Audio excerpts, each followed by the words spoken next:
I felt pleased at the idea of coming to Puri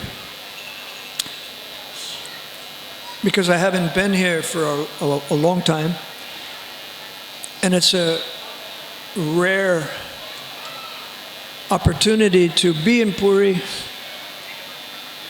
a sacred place, and a place made especially sacred by Lord Chaitanya's pastimes here.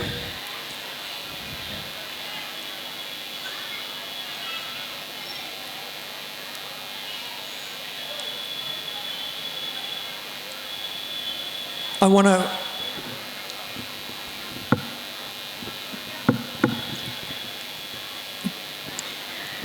guide you a little bit on a meditation about Lord Chaitanya's activities in Puri.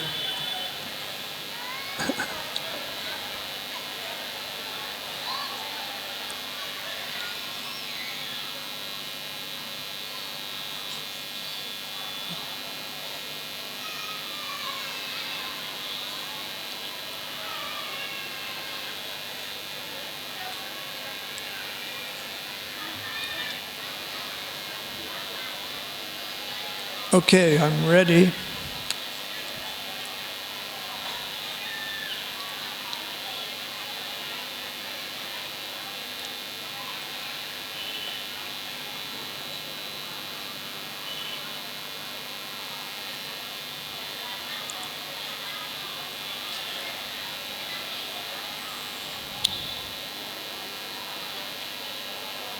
The way we're going to meditate on Lord Chaitanya in Puri is by talking about some of the history that has been written about him.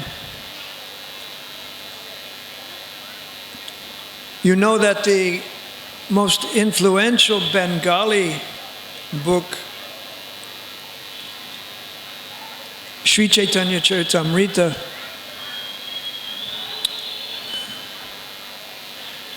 was completed in 1615.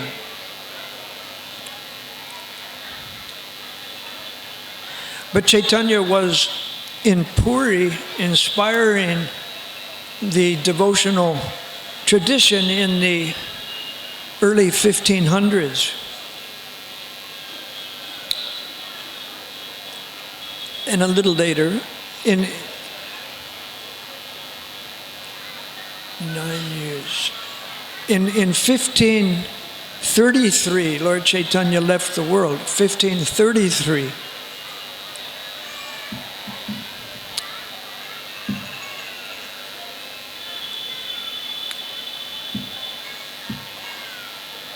And there was a poet named Kavi Karnapur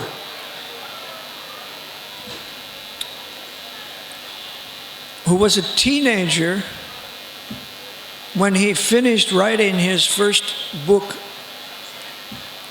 about Lord Chaitanya. He wrote a Sanskrit poem about Lord Chaitanya,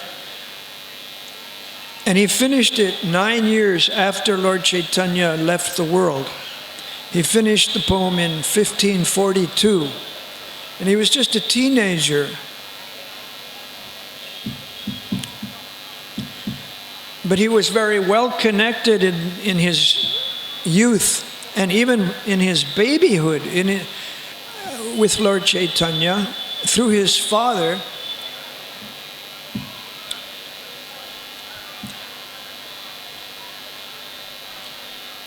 So we'll talk about some of these details of his life and also talk a little bit about some of his other works. In the first book that he wrote, it was a Sanskrit poem. He describes devotees who are mourning Lord Chaitanya's absence. The book was published just 9 years after Lord Chaitanya left this world. So the characters in the book the devotees described in the book are mourning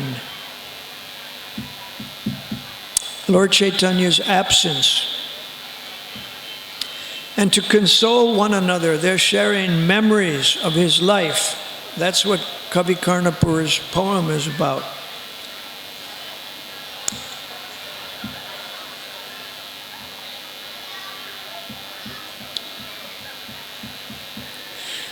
There's another work by Kavi Karnapur, his major work, his major account of Lord Chaitanya's life, I should say, not his major work, but his major account of Lord Chaitanya's life was a drama called Chaitanya Chandradoya. It means the rise of the Chaitanya moon. Just like when we're in Mayapur, we see on Gaur Purnim, we see the moon rise in the east on Gaur Purnim. So the title of the drama, Chaitanya Chandradoya, the rise of Chaitanya's moon, that's actually the name for Mayapur ISKCON, Sri Chaitanya Chandradoya Mandir. Prabhupada named ISKCON Mayapur. Chaitanya Chandradoya Mandir. So that's also the title of the drama in which Kavi Karnapur gives his main account of Lord Chaitanya's life. And in that book, also, the characters are all remembering a time when Lord Chaitanya was present in Puri, and there was a flourishing devotional culture around Lord Chaitanya in Jagannath Puri. That culture included, of course, poetry, it included theology. So we're going to talk about how this culture was linked to poetry and theology.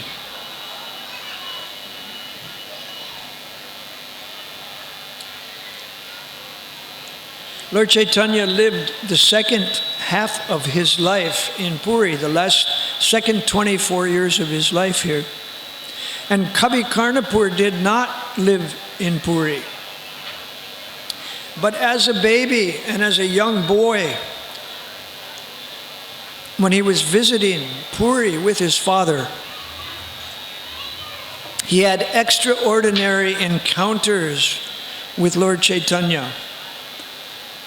And Lord Chaitanya's compassion was given to Kavi Karnapur as a baby and as a young boy.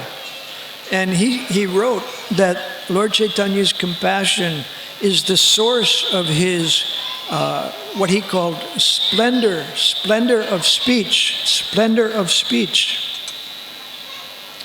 Kavi Karnapur's poetry is an example of splendid speech, or what he called splendor of speech. Vag vibhuti.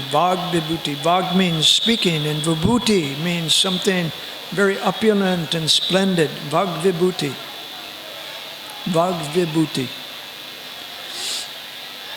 That was what he called his own style of poetry, Vag vibhuti, splendor of speech. So we'll talk about his style of poetry. But he wasn't only a poet, he also helped shape the tradition, the theological understanding in the tradition of Bengali Chaitanya Vaishnavism.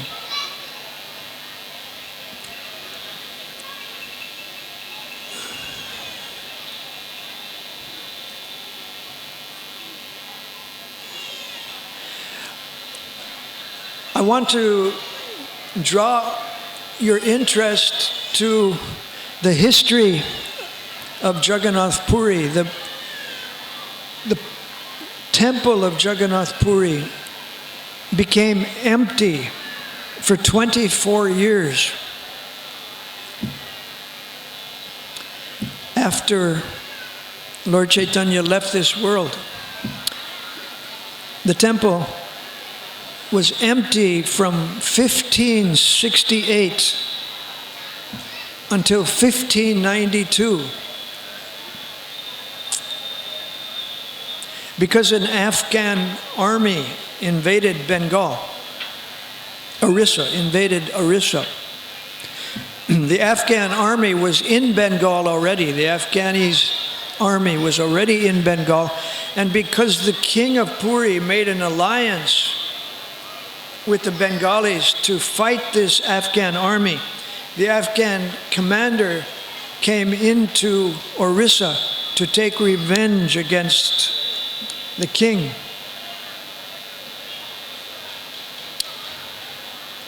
So his army sacked the temple.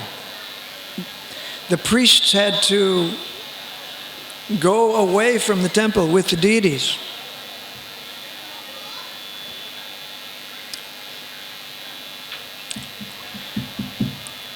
So the Jagannath Puri temple was empty for those 24 years, 1568 until 1592.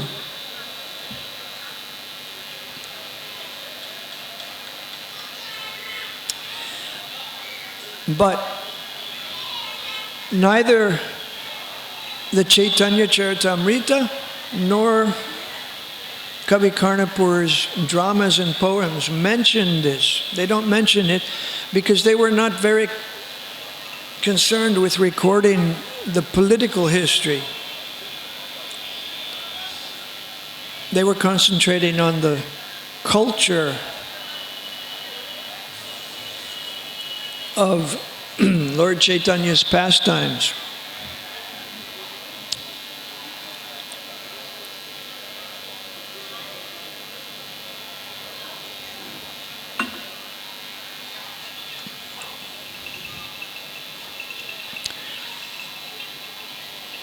As you know, the main book, Bhagavad Purana, this was the most influential text at the time when Lord Chaitanya was living here in East India.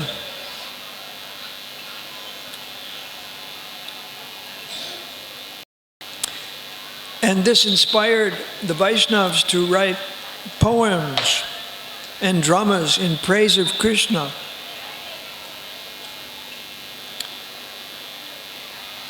And they would embellish their writing with rasa. We've all heard about prema and bhakti and rasa. These are mentioned in the Chaitanya Charitamrita. Rasa has to do with the emotions that belong to the main characters in Krishna's Leela, or also in Lord Chaitanya's Leela, there's rasa. The characters have those rasas with Krishna and Chaitanya. That's described in the Bhagavatam. And the literature that was produced by the followers of Lord Chaitanya, his disciples and followers, by Rupa Goswami and Kavi Karnapur and others, it also includes descriptions of these rasas. And that gives the readers an experience of these emotions. That was their intention, to give the readers of their books an experience of the emotions that the characters felt when they were associating with Krishna and Lord Chaitanya.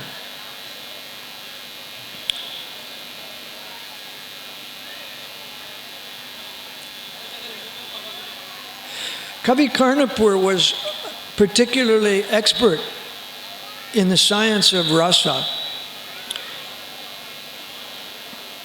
He wrote a textbook on it called the Alankar Kastoba.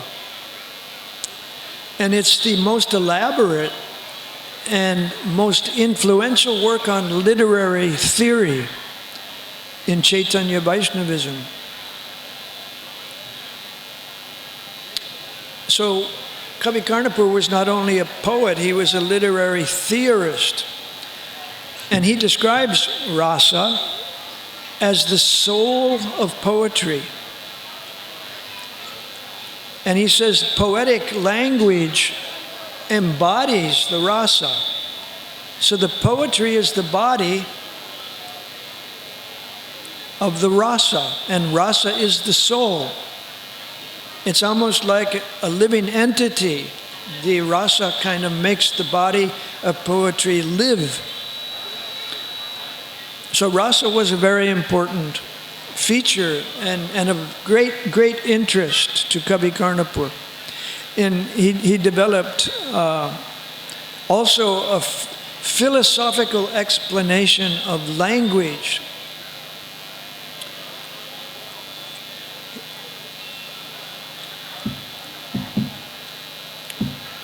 He tried to explain why we are able to make sense of language and are able to make language make sense. He went into the whole philosophical analysis of language, how it works, how it comes from the divine.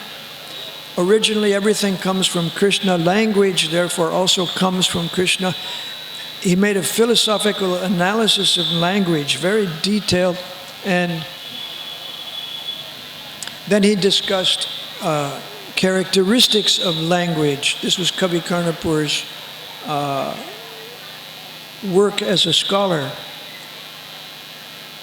Of course, he studied the works of many critics and poets who lived centuries earlier and even thousands of years earlier.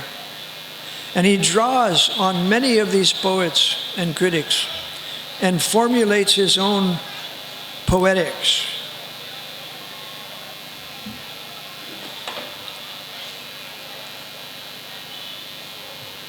And he does this because it's not that he wants to make a catalog of all the ideas that the critics and the poets had in the past, but he wants to talk about his own practice of poetry. That's why he wrote this book.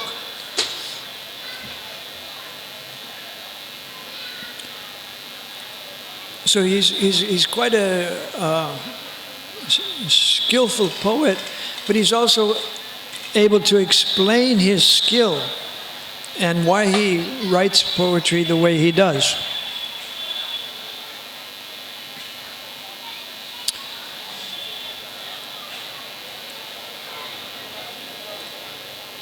But a really important aspect of Kavi Karnapur's poetry is his theology, his theological ideas. And those have to do with Kavi Karnapur's teachers.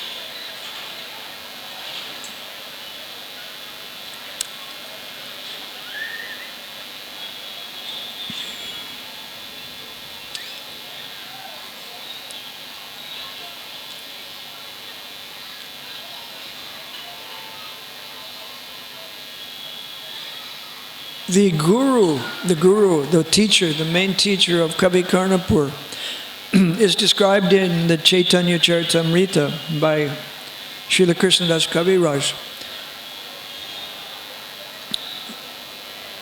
That guru's name is Srinath Pandit, and he's the 49th branch of the Chaitanya tree. Remember in the Chaitanya Charitamrita, the tree of devotional service, the tree of the Chaitanya Vaishnava devotional service is described with all its branches. So Srinath Pandit, the guru of Kavi Karnapur, he's the 49th branch. And Kavi Karnapur writes about his teacher, his guru, in the drama Chaitanya Chandrodaya. There he tells us that Advaita Acharya introduced Srinath Pandit to Chaitanya. And Chaitanya asked Sarup Damodar to befriend Srinath Pandit. So Advaita Acharya and Sarup Damodar, they were close friends, and teachers of Srinath. So the theology of Advaitacharya, the theology of Swarup Damodar, that was passed from Srinath Pandit, who was their student, to Kavi Karnapur, who was the student of Srinath Pandit. So Kavi Karnapur's work shows the development of the theology of these Bengali Vaishnavas. Srinath wrote a commentary on the Bhagavatam. There's no publication date. He doesn't put a date on his commentary on the Bhagavatam. But it could be the earliest commentary on the Bhagavatam in the Chaitanya tradition.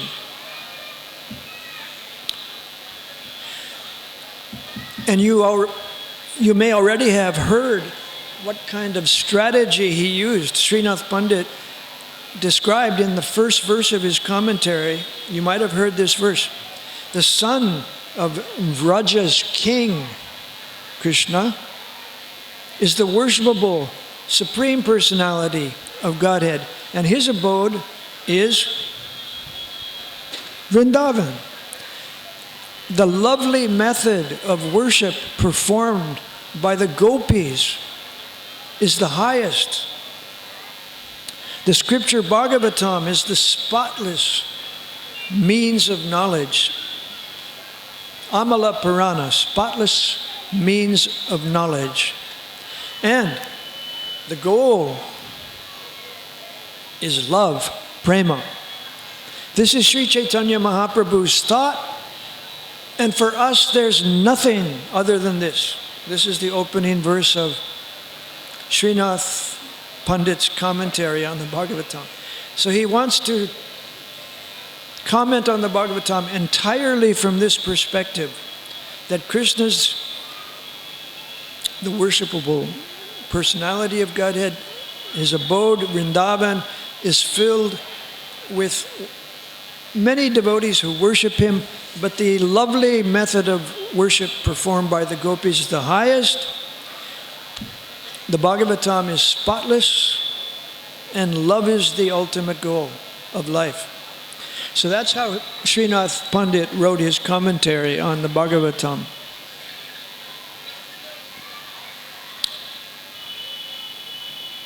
And that was very influential on Kavi Karnapur.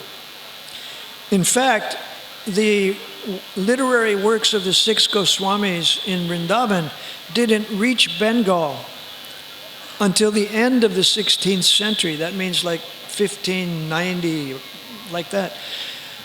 So Kavi Karnapur completed his major works by 1572. So it's unlikely that he knew about the works of the six Goswamis. So these early works by Kavi Karnapur represent an independent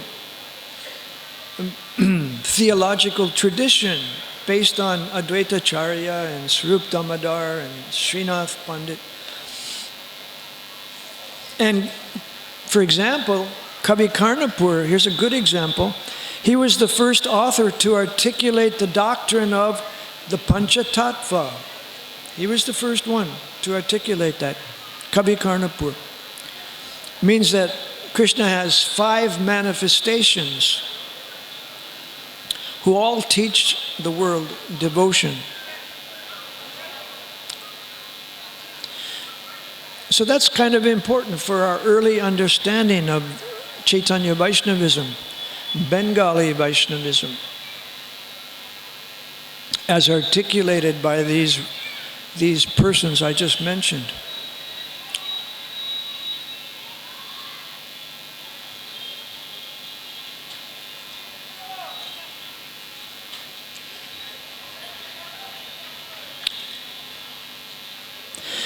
So, that history has to do with the theology of Kavikarnapur. The reason all that history is mentioned is because it has to do with Kavikarnapur's theology.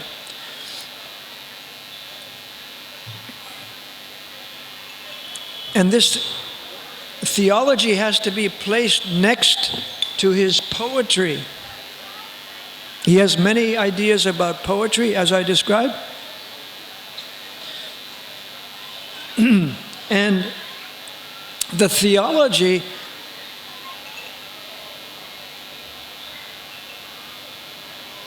was an important component of the creation of his poetry, and also the reception of his poetry. You couldn't understand Kavikarnapur's poetry unless you understood some of his theology. His poems are the praise of Krishna or Chaitanya. So his poems express a well-developed theology. And he expected his poetry to be received by an audience of practitioners who shared his theological views.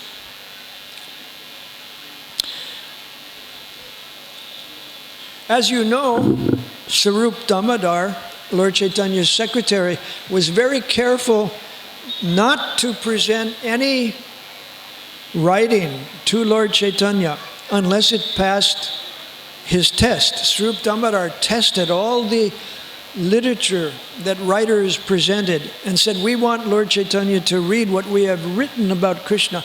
Sarup Damodar would check it first. He screened the literary work. He looked at the mood of the writer, the composition, and it had to be fit to present to Lord Chaitanya.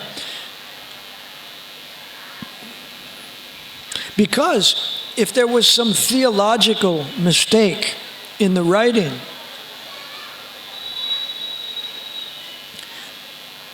then that writing could not establish the conclusions about the ocean of devotional service to Krishna. Bhakti Siddhanta Sindhu. There's a whole ocean, Sindhu, of conclusions about bhakti. Bhakti Siddhanta Sindhu. So the writings had to establish those conclusions. Otherwise, if they had mistakes, they weren't acceptable.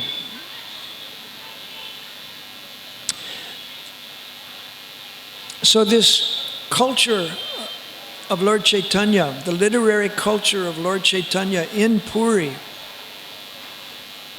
really placed importance on the practice of poetry,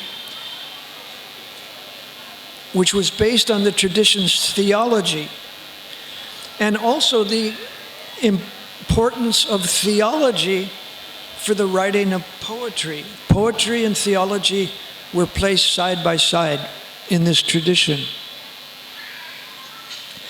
For example, Rupa Goswami frequently used poetic concepts in his theological works. And he would cite poetry along with Shastric verses. In this Shastra it says this. Then he would quote a poem, maybe one of Kavikarnapur's poem or someone else's poem, maybe a poem that he wrote. And in this way, this theological truth was established by theology and poetry together. This is the culture of Lord Chaitanya's life and followers. So, scholars have counted how many works have been written by Chaitanya's followers which survive today. And there are more than 80 literary works, 80, more than 80 literary works that we still have.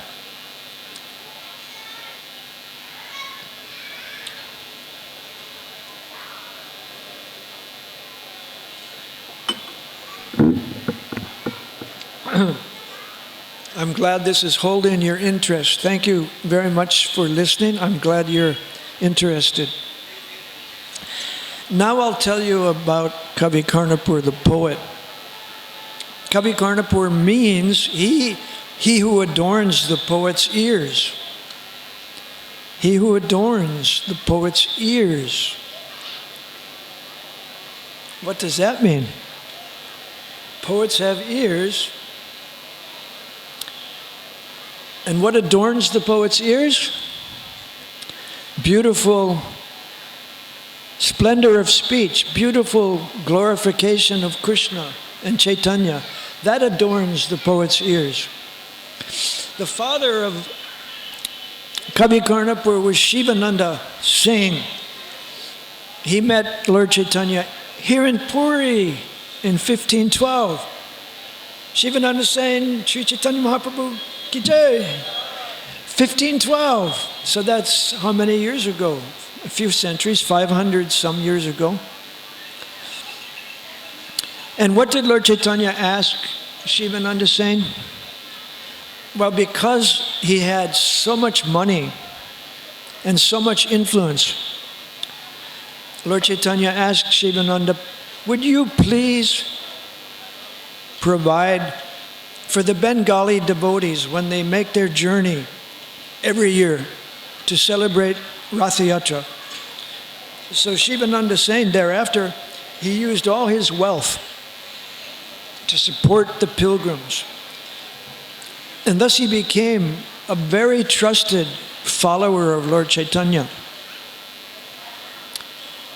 And Kavi Karnapur, whose name was actually Paramananda, his child name, he was the third son of, and the youngest son of Shivananda.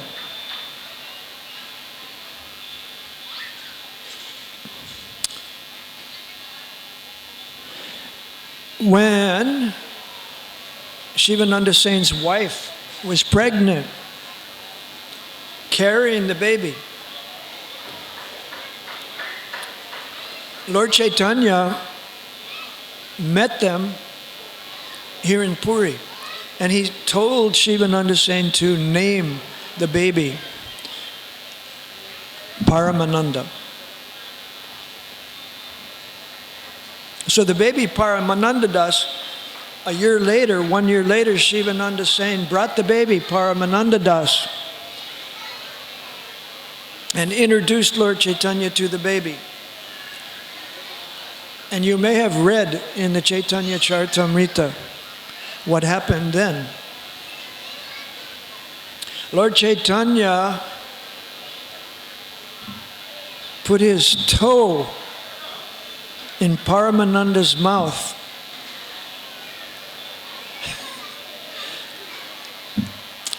Srila Vishwanath Chakravarti Thakur writes about this. He says, because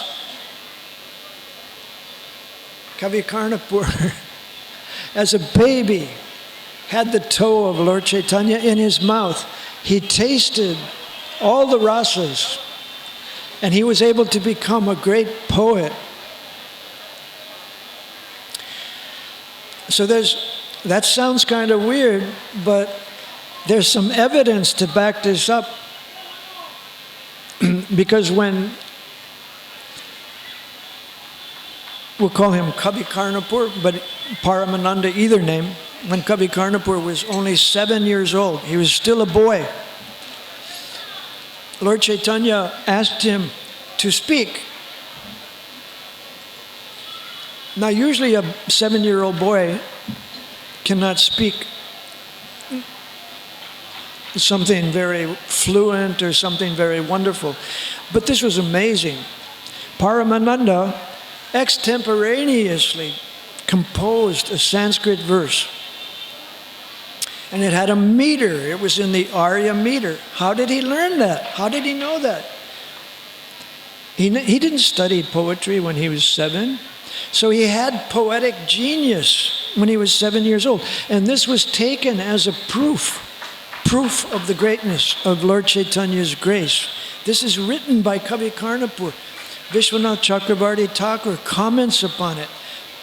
There's very few incidents in Kavi Karnapur's life recorded in history, but these incidents are so extraordinary that they're taken as evidence of Lord Chaitanya's grace upon Kavi Karnapur. Kavi Karnapur doesn't mention the incident of when he spoke this verse as a 7-year-old, but he does say in his writing that he was blessed by Lord Chaitanya. So Kavi Karnapur has a special position. I should tell you the verse, the poetry that he spoke, so that you can relish the rasa. This was the purpose of his writing poetry. We should taste the emotion, the rasa in the verse. So let's do that.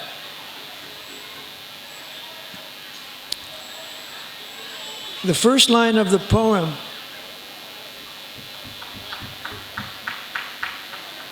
I'll just read the words that he wrote. And you have to use your literary imagination and your knowledge of theology. Okay? To put it together. You have to put it together as you read it. Okay. A few simple words in the first line. The blue lotus on their ears. You know, sometimes people wear flowers on their ears. But who is he speaking about? The blue lotus on their ears. So you'll find out, but you have to read more. Second line. You know the black lines that people put on their eyes? You see it all the time. It's called kohl. So the second line is the kohl on their eyes. Whose eyes? Whose eyes? Do you have the idea yet? No? You don't know who he's writing about? The blue lotus on their ears. The kohl on their eyes. Okay, let's read the next line. The sapphire necklace on their necks. Sapphire is blue.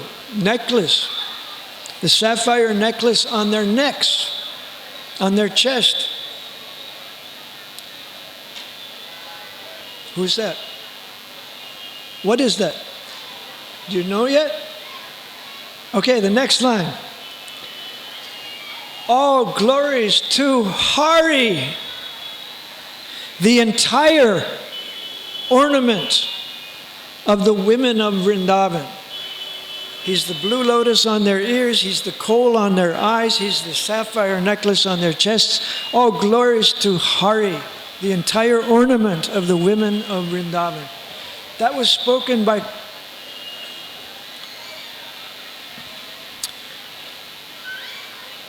Paramananda when he was 7 years old. And it was spoken just extemporaneously when Lord Chaitanya asked him to speak. So you can get some idea what kind of poet he was. If he could do this at 7 years old, what could he do when he was older?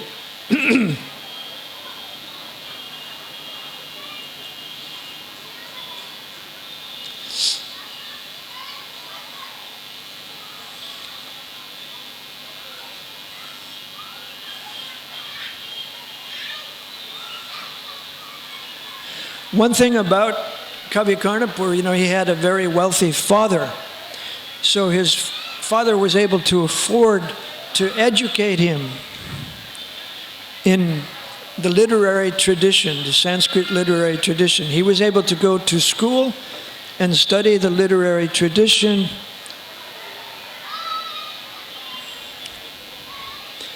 That helped make him a great poet.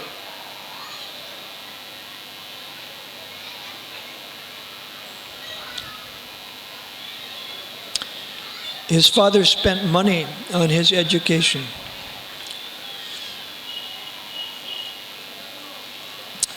So he got trained in poetry, he got trained in grammar, he got trained in logic, and of course he got trained in Vaishnava theology.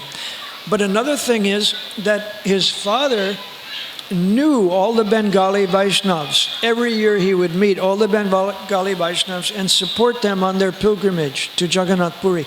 And therefore, Kavi Karnapur, through his father, knew so many Vaishnavas in Bengal. He knew the leaders of the Vaishnavas in Bengal. So if you have such an influential father and you know so many influential Vaishnavas, this also has a great effect on your work.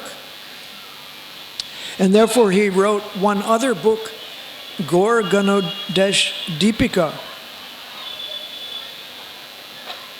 And this is actually maybe the most popular book in contemporary Chaitanya Vaishnava circles. Maybe this is the most popular of Kavi Karnapur's books in Chaitanya Vaishnava circles. They like to read this book because it tells who the Vaishnavas in Chaitanya's circle, who those followers were in Krishna's Leela, right? You know this. I think you know this. The Chaitanya Vaishnavas, they were in Krishna's Leela, and they appeared with Krishna when he appeared as Chaitanya, and they took up roles in Chaitanya's Leela. So the Gaur Ganodesh Deepika describes this.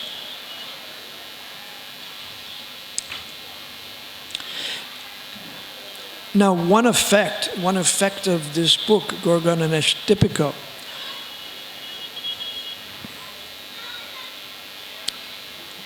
is that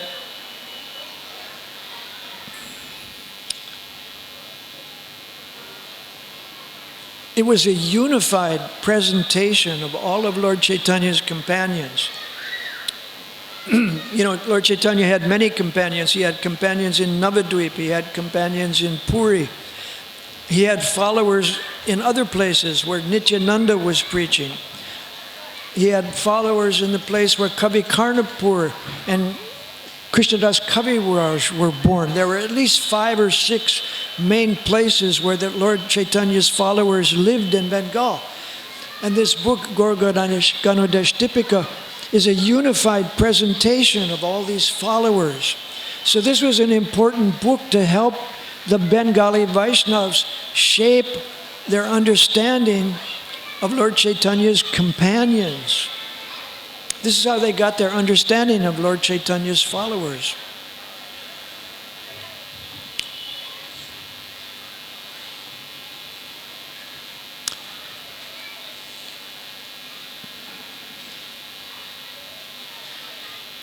Okay, we'll go on to another section.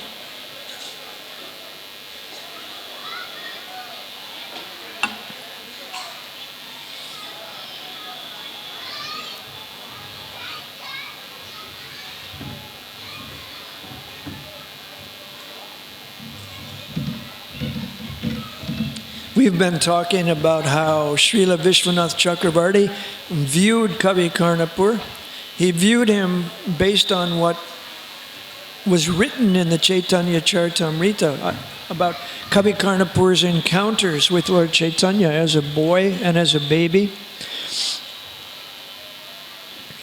But there aren't, as I said, there aren't many things to say about his life.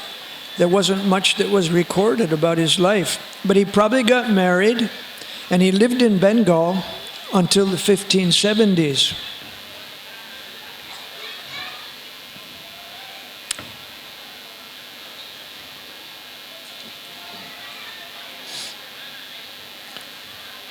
But because Kavi Karnapur was described in the Chaitanya Charitamrita as an exceptional baby and boy, this shaped the reception of his poetry.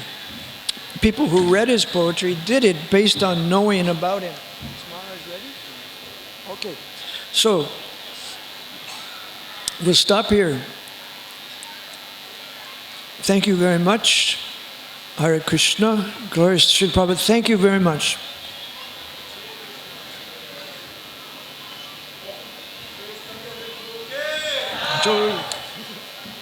Wow, you saved the day. You really saved. Hello.